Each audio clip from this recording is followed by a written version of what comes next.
Well, it's my pleasure to spend some time in conversation today with Shiva Subbaraman, the founding director of our LGBTQ Resource Center. And Shiva, thank you for being here to reflect on one of our community's most special traditions, Lavender graduation. Shiva, as founding director, you have been central to the development of our LGBTQ Resource Center since its very first days in 2008. Your leadership and vision have enabled the center to grow into the supportive space that it is today, strengthening the context where our young people can flourish and thrive. It was your dedication that led us to hold the first Lavender graduation in 2009, just a year after the center's founding, offering a special moment of celebration and reflection for our LGBTQ and ally students. This is a season of transition for the LGBTQ Resource Center, with your retirement earlier this year, and now with the wonderful leadership of Dr. Amina Johnson. So I'm very grateful in this moment to sit down and reflect on the history of Lavender graduation with you. And before we begin our conversation, I wish to express my most sincere congratulations to our class of 2021. Each year, Lavender graduation brings our community together in celebration of all that your class has meant to our university community. As we approach the end of the academic year, this is an opportunity to honor your achievements and the paths you pursued, the journey we've been on together that has led you to this moment of commencement. You have contributed to a legacy of service for future classes to uphold. You have helped us to become a better and stronger community. I look forward to being with you at our commencement and for the next time we can all be together as a community. So Shiva, thank you again for being here to mark this special day. And I want to start our conversation with a question about the class of 2021. Can you talk about this class and what is so special about this group of students that you've been able to work with? Are there moments or memories that are particularly special? Thank you, President Gioia, for having me here. It's always special, this time, and to be in conversation with you about this, and for all your support over the years and being present at Lavender graduation. And I hope that, of course, will continue, and I have no doubt it'll continue under the leadership of Dr. Johnson. I think, this class came in at a very unique time. This was the class that came in with the 10th anniversary of the center. So the year they entered in 2017 fall, we did two big bookend events, if you remember, one in the fall of 2017 and one in the fall of 2018, when we brought back all the students who organized the Out for Change campaign. I brought back Dan Porterfield, I brought back Father Burrows, to have conversations about the genesis of the center and all that it took to make it happen. And you were present and in your leadership and your care. And I think so for this class, they came in and what they saw was this big bright light on the hilltop. And they saw a full Healy Center, filled with faculty, staff, students, and alumni celebrating what it means to be LGBTQ. And so the first year I remember that that was the 10th annual Lavender graduation in 2018, April. And if you recall, that was the year I also did that surprise recognition of Paul and Chan Tagliabue to thank them for their dedication, for their enormous vision and gift to this work of the center. And, I had two students, first-year students at that time, who are now graduating, Teak and Mackie. And I said to them that they were the ones who were going to have the honor of giving them the gift and the award to Paul and Chan. And then, they were nervous. We were a nervous wreck, the staff. So we walked them up and down, the stage, making sure they knew exactly where to stand, when to sit, when, how it goes. And they, of course, did a splendid job. And we had, Healy Family Student Center was filled with 400 people that year. And I say that because, Teak and Mackie, I promised them that they would get the biggest, the best, and the brightest Lavender graduation for their class of 2021, since I had put them through the ringer, as if you will, as first year students. And so I look back on that and so this class came in and saw something very, they saw that LGBT issues was at the core of Georgetown, that it was not something peripheral, that it was there, it was at the core of who we are. And they've gone through unimaginable trials this last 2 years, this class. And but I don't think of them, as the journalists describe them as the COVIDian class or the pandemic class. I don't. I think of them as Prometheus, Prometheus unbound. That's this class. And they are going to go out and reimagine this world for us and give it right back to us. Now, one of the first Lavender graduations in our country was held in 1995 at the University of Michigan. And since then, many colleges and universities have adopted the practice, with Georgetown's first Lavender graduation, as we mentioned a moment ago, held in 2009. And it has been a privilege for me to be part of these celebrations now over these many years. Can you tell us about what inspired you as you first envisioned what Lavender graduation might look like at Georgetown? What makes the Lavender graduation experience at Georgetown so special? So if you will bear with me, there's a little bit of a backstory to this. In Sure. every other institution that I worked at, Lavender graduation was always held like multicultural graduation ceremonies during the week of commencement. What is different for our community is this. Unlike those other specific ceremonies, families of origin and parents are not necessarily proud of us. Many of our students are not out to their families. They're not out certainly to their extended families.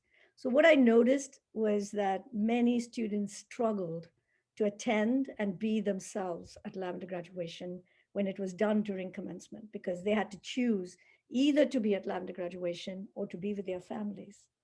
And I just couldn't stand it, I really couldn't. So I told myself, well, if and when I ever become a director somewhere, I will do this differently, but I didn't know how. And then I came to Georgetown, and that first year, what happened was an accident. I wanted to do this the last week of school, and but I didn't fully understand all the dates and everything else because I'd been in the job only for 9 months. So what I knew was I wanted everyone who was on campus to come, because I knew families wouldn't be there for my students. So I really wanted everyone on campus to be there, for the community that has accompanied them through these 4 years to be there. And I went around and drummed up support from campus ministry, from the faculty, from the staff, and everybody said, of course. So I did it on the first study day. And, at that time, Jim O'Donnell was the provost, and he rapped me, he said, "Oh, you're not supposed to do that, Shiva." And I said, "Ouch, I didn't know." And he said, "Well, this year I will give you a special dispensation. You can do it, but no more." But what that did was it told me everybody came, and there were, the previous years, there had been 6 or 7 students, and this year, 30 students participated. And in a place like Georgetown, that was huge because students were very afraid, very anxious, very closeted. And we did it at Copley. And I chose Copley very deliberately because to me, that is the most Georgetown of all spaces. It was such a Georgetown space. And for many LGBT students, they couldn't see themselves as belonging in those spaces, Jack. They didn't feel that they had a place there, that they had a right to be there. And I wanted them to know they belonged in Copley, that they belonged at the very heart of Georgetown. So for the first many years, I held it at Copley till we outgrew that space and we moved to Fisher, and then we outgrew Fisher, and then we ended up there. So that timing was fortuitous because after that, every year I began to do it in the last week of school, mostly so that the people on campus could come. And what has made it really, really special on this campus is really 2 things. One, it is the only event, I think, that brings all of the campuses together. So it's main campus, law, medical, School of Continuing Studies, the Graduate School of Arts and Sciences. So all of them come together for this event. And the other thing that makes it special is because it is attended by 300, 350 guests who are mostly from campus, when students gather there for the first time, we see ourselves as the community we are. And we see we are not a community, right? That we are a community of many communities. And it has become such a place of joy and togetherness and belonging in a way that it was not and may not be in some of the schools. I hope the day will come when I can fill up Gaston Hall, with families of origin as well as chosen family. But that day is not here yet. I think it will change. And I'm sure in the future that will definitely happen. But I think that's what made it special here in Georgetown. Now, as you reflect on your years here at Georgetown, is there a favorite tradition or practice either connected to Lavender graduation or beyond that you think is important in the work of building community, and that you hope when we bring everybody back, we'll have the ability to continue into the future? Interesting question, right? The easy answer is this bar of chocolate that I always gave out at campus, for only at Lavender graduation, thanks to Steve Blommer and his generosity. But the Hoyas love traditions, right? Real or imagined.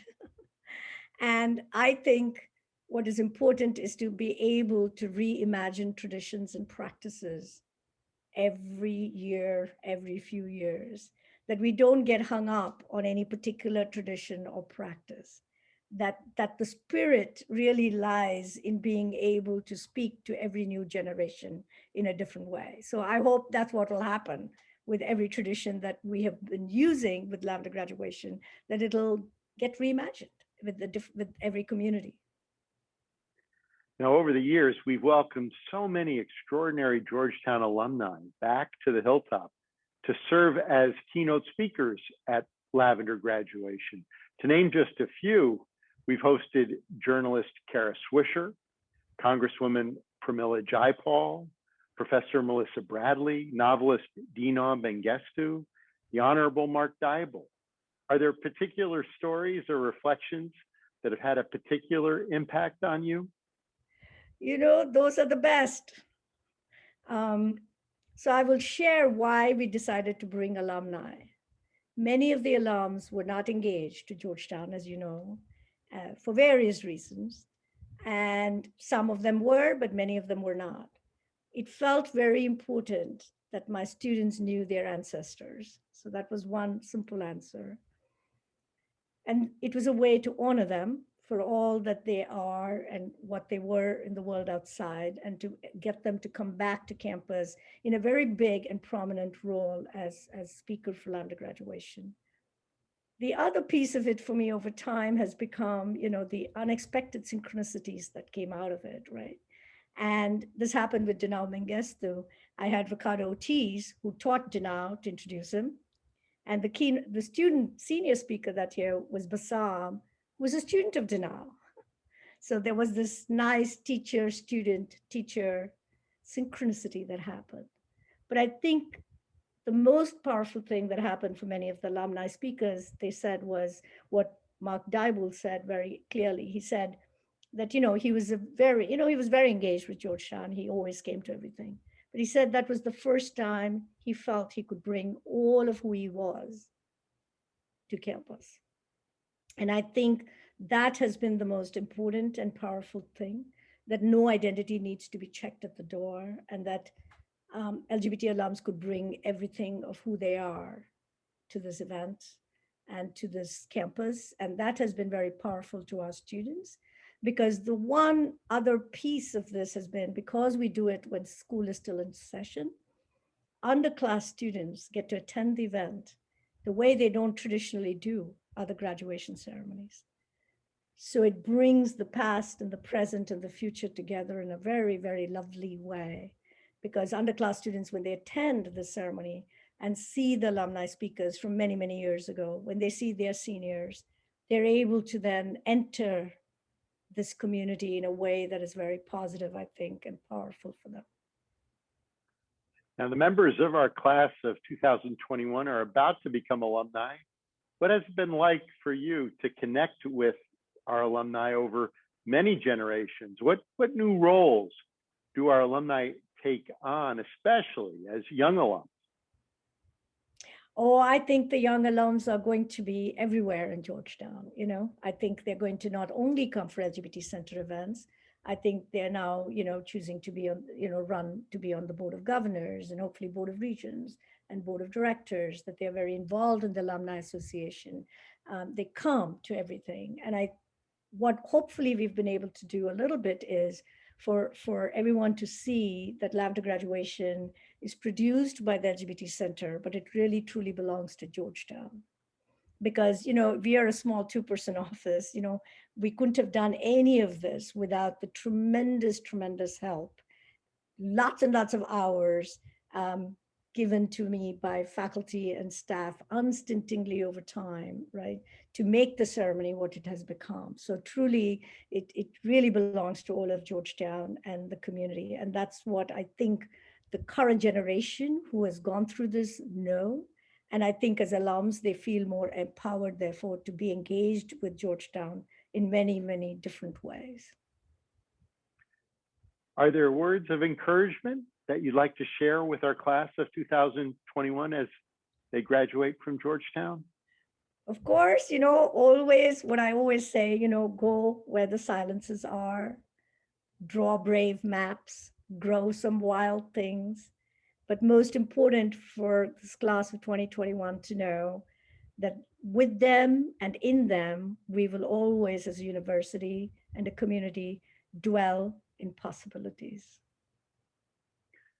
Shiva, we've had the extraordinary privilege to count you as a member of our community and benefit from your leadership over these past 13 years. So much of what is possible today, so much of what defines the experiences of our LGBTQ students, alumni, staff, and faculty is through your leadership.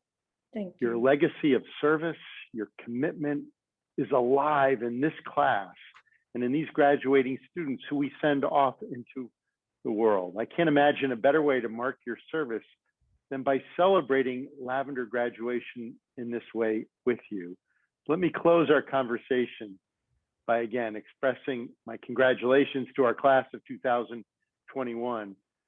Also, Shiva, to say thank you to you for your extraordinary service over the course of all these years. Thank you, President DeGioia. And my heart always will belong to the Hilltop. So thank you for having me. Thank you. And take care of yourselves and take care of everyone around you. I'll see you all soon at Nationals Park. Thank you to President DeGioia and Shiva Subbaraman for that wonderful conversation. This concludes our celebration of Lavender graduation.